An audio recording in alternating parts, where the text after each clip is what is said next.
Pertama-tama saya mau mengingatkan Profesor Denny. Dia kan sudah S3, jangan-jangan jadi S-teler.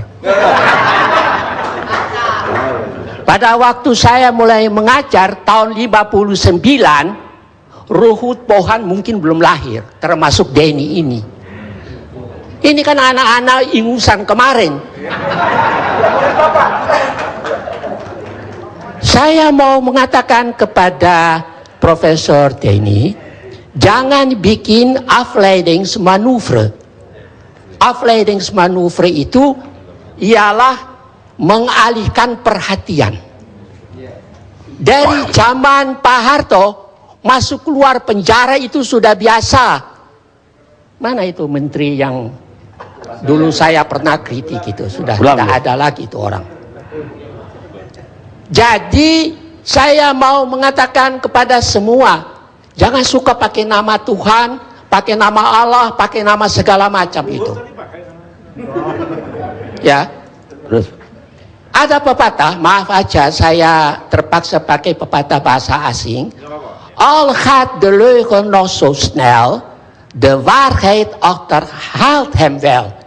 Meskipun kebohongan itu lari secepat kilat, satu waktu kebenaran itu akan mengalahkannya. Bisa tahun ini, bisa tahun 2014 atau sesudah itu, nanti kita lihat. Orang-orang seperti Benny Karman ini yang ngomongnya itu saya lihat di televisi itu, dia dengan Ruhut itu mendampingi Nasaruddin. Saya kan ikut dari dulu ngomongnya itu, ini orang-orang ini tidak punya rasa malu. Rai gede. Nah, orang-orang ini yang tadi ngomong tuh mulutnya bau. Coba sekali-sekali Anda cium mulutmu itu, kalau tidak bau baru Anda bicara jujur. Kalau bau itu berarti tidak jujur, terlalu banyak makan uang haram.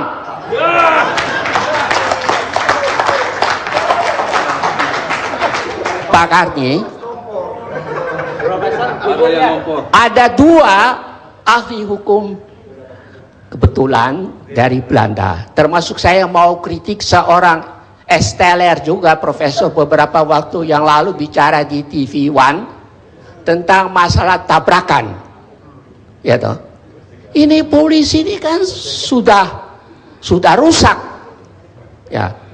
Dua orang itu, yang satu Profesor Dr. Leo Polak dengan disertasinya setebal begini, dan yang satu tuh Herman Bianchi, seorang ahli kriminologi.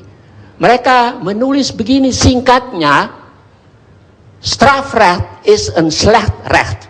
Hukum pidana itu adalah hukum yang jelek. Nah, bayangkan hukum yang jelek ini kalau dipegang oleh orang yang tidak bermoral, rusaklah hukum ini. Termasuk para pengacara juga yang menyalahgunakan kepandaian mereka. Ya. Jadi bukan bulat, Pak. Dari tadi tuh saya tidak tahan bau busuk. Profesor, coba sebutkan satu kebohongan yang telah kami katakan. Sebutkan satu kebohongan yang telah kami katakan. Saya bertanya kepada Anda sebagai profesor. Jangan debat saya sudah katakan pada Pak Karni, saya tidak mau debat dengan para politisi atau para politikus. Ya, berarti Anda menyebarkan kebohongan. Bukan malam ini, sejak semula. Saya kan kenal dia kan debat dengan itu, dalam itu waktu di masa-masa yang lalu itu, yang menulis buku itu tentang gurita Cikeas itu. George. Iya. Ya toh. Anda belajar lagi lah, baru debat dengan saya.